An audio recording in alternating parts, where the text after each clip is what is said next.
Someone asked if I would make a video talking about why I don't particularly care for the Sony A7 series cameras. And because that person asked, I thought I would make the video. Since I haven't explicitly talked about it, I may have hinted at it or alluded to it, but I haven't explicitly just said why I'm not a huge fan of these cameras. And it's not that I'm not a huge fan, it's just that there are some serious problems that I have with them that make them less reliable or less usable than I would prefer. When the GH4 first came out, it's one of the first consumer cameras to offer 4K video, but right on its tails was the Sony A7S. They came out, maybe the Sony A7S was first, but they came out around roughly the same time. And so they've always kind of been married in this competition of which is the better camera for video. Do you want the full frame, low light monster that is the A7S, or do you want the GH4? And Sony has actually come up with a whole Mark II series for their A7 camera. So you've got the A7S Mark II, which has internal 4K recording. You've got the A7R2 and the A7 II. Sony has a lot of different camera models, but essentially it's the difference between the GH4 having micro four thirds and the Sony cameras all having full frame sensors, and the benefits that come along with that, as well as some crop modes for Super 35. Now, I like what Sony is doing in terms of pushing technology forward and offering features in camera bodies that no one else is doing, right? Full frame mirrorless is kind of Sony's sweet spot. So if that's what you're into, that's a great place to go. Great, fantastic platform. However, for me, what I'm looking for is not only image quality, but also ease of use, reliability, and flexibility. And I've just found that the Sonys have some serious flaws from my perspective, design flaws and hardware flaws that I just can't get over as easily as some other people, perhaps. And these may seem like small complaints or gripes, but really, from my perspective, there's a lot better ways that these things could be handled or addressed. And the first thing that I don't like about the A7 cameras is their size. They're too small, I think. A lot of people love that they're lightweight, they're tiny, you can do whatever you want with them. But for shooting video, I'm going to probably put on a rig, so the size isn't as important. And the main reason I don't like the size, well, how about the minor reason is I don't think they're comfortable to hold or comfortable to shoot. Now, you might say that you get used to it over time. Okay, fine, I'll buy that. The other reason, the main reason I don't like their size is that I think it is directly linked to them overheating. And that is one of the biggest flaws I think you can have with a camera, is it just not functioning. And I live in Arizona. So oftentimes I'll be shooting outside, and even when I'm traveling, California, other states and countries where it gets warm from time to time. And for whatever reason, whenever a video shoot is scheduled, it's always scheduled for the hottest day. I don't know if you're aware of this phenomenon, but it's 100% true. You can look it up. For whatever reason, it's warm outside, and if you have a camera that overheats easily, that is just not something that you want to have in your bag. And so as something to own and to buy, I want something that's reliable, and cameras that overheat do not fit the bill for that. Now, there have been some firmware updates to hopefully address the overheating on the A7 cameras. I haven't personally shot with one since that firmware came out. However, I did shoot with the A7S, the original, recording to an external recorder, so not even recording internally, and we were outside filming in Arizona. It wasn't blistering hot, but it was probably like 105, and it was overheating.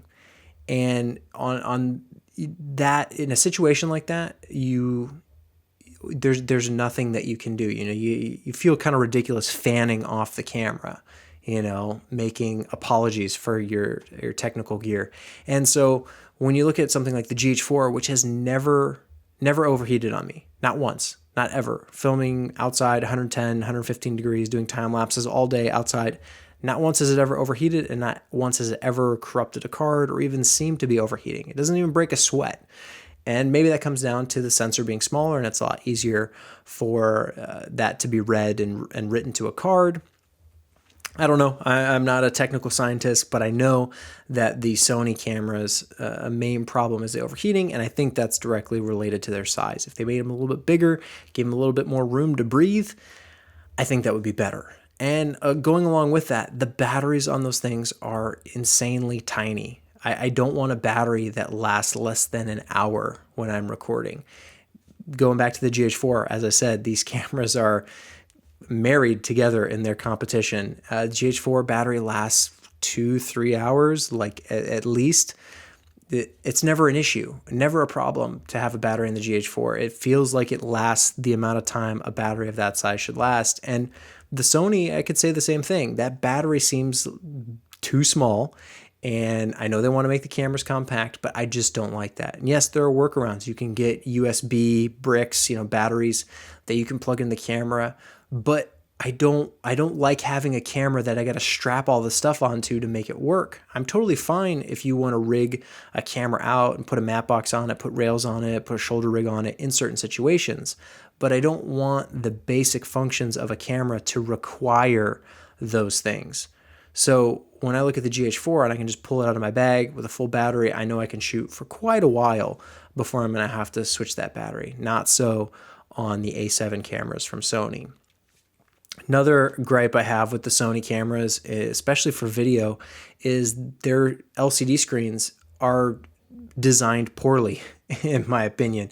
The flip around LCD that I have here where I can see myself while I'm recording and do that selfie, mirror mode, you can't do that on the Sony A7 cameras. And it drives me nuts that they have a tiltable screen that's articulating, but it doesn't do that move. It only does kind of up and down. It's pointless, in my opinion. Yes, it has some, it's kind of the in-between, right? You've got your Canon 5D Mark IV that has the flat back, LCD does not move. And then you have the in-between phase, which is what Sony has gone for, where it just kind of just tilts up and down. And then you have something like you get on the GH4 where it spins all the way around. You can get pretty much any angle you would want. And that's so much better for shooting video because 9 times out of 10, the camera isn't right in front of your face and it's not, just a little bit below you or a little bit above you. It's in a corner. It's reversed around. It's, you're in between some rocks and you need to get a specific angle on a shot and you need the LCD to be flexible for you. So these are all things that people can work around, and I think that they found workarounds for their A7 series cameras. But me personally, I just don't think it's worth it for that, full frame look. I like the option, but it's not an end all be all for me. So I've talked about, I wish Panasonic made a bigger sensor camera. Absolutely, I still stand by that. I wish they did. But it's not something that I need to have for video. I can use a speed booster, get Super 35, and that's kind of how I want to shoot video. If I could go full frame, great. But I don't want to go full frame with all those trade-offs with a camera that doesn't function in different temperatures or, that is going to die every half hour just because I need to change batteries or I can't get the shot that I want with the LCD or the menu.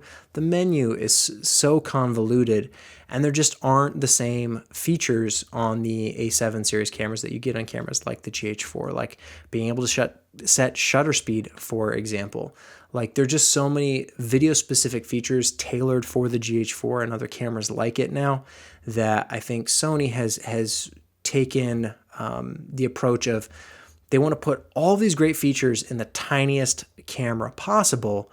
And sometimes that's a kind of a competing objectives kind of thing. And you end up hurting, your would-be features or your would-be benefit of it being smaller for the sake of something else. And there's all these trade-offs. And then as an end user, you have to make sacrifices and workarounds and compromises. And that's why I don't like those cameras. I've used them from time to time. If there's an environment where I know it's going to be really low light and I need a camera that's really good in low light, I'll use an A7S or an A7S Mark II. Or if I need full frame for some reason, then I would use one of those cameras. But aside from that, as a camera to own and to just always have as kind of your trusty go-to camera, I think the GH4 is a far better camera for that purpose. Now, I'm sure there's people who disagree, people who are totally fine using the A7 cameras. I mean, if you don't live in Arizona, maybe the overheating thing isn't as big of an issue for you, but I know it is for me. So That's just my thoughts on the Sony A7 cameras. I don't hate them. I actually like them. I respect Sony for what they're doing in terms of offering all of these amazing features and pushing things forward. I love the fact that they're offering competition and that they give the GH4 something to compete with, because Canon and Nikon don't seem interested. So I love them for that. I just wish they kind of ironed out a few of the bugs in their system and maybe took a step back about their hardware design and their design choices to see if it's actually what they want to do. You know, if they made an A7S Mark III and they made like the small compact version, but they made a little bit bigger version that's more DSLR style in terms of ergonomics and just size, so you have a little bit more room to cram more features in, I might be interested in something like that. Oh, and the final thought is they still have the record limit. And I know people have talked about this in the comments of my videos like I don't know, but I do know that it's a European tax law thing. I don't buy it that has to be the case, because the GH4, the both US models that I have no record limit. I can record for an entire SD card and it never shuts me off. So any camera nowadays that's cutting off at 30 or 29, 20, what's the actual 29, 59? 29 minutes and 59 seconds, cutting it off right before 30 minutes. Any camera that's doing that, any photography camera that's doing that nowadays, I think is unacceptable. You know, you should make two different versions for the US and one for Europe if it's the tax law thing that's really holding you back. But I wouldn't want to shoot with a camera that I have to stop recording at 30 minutes just to start recording again.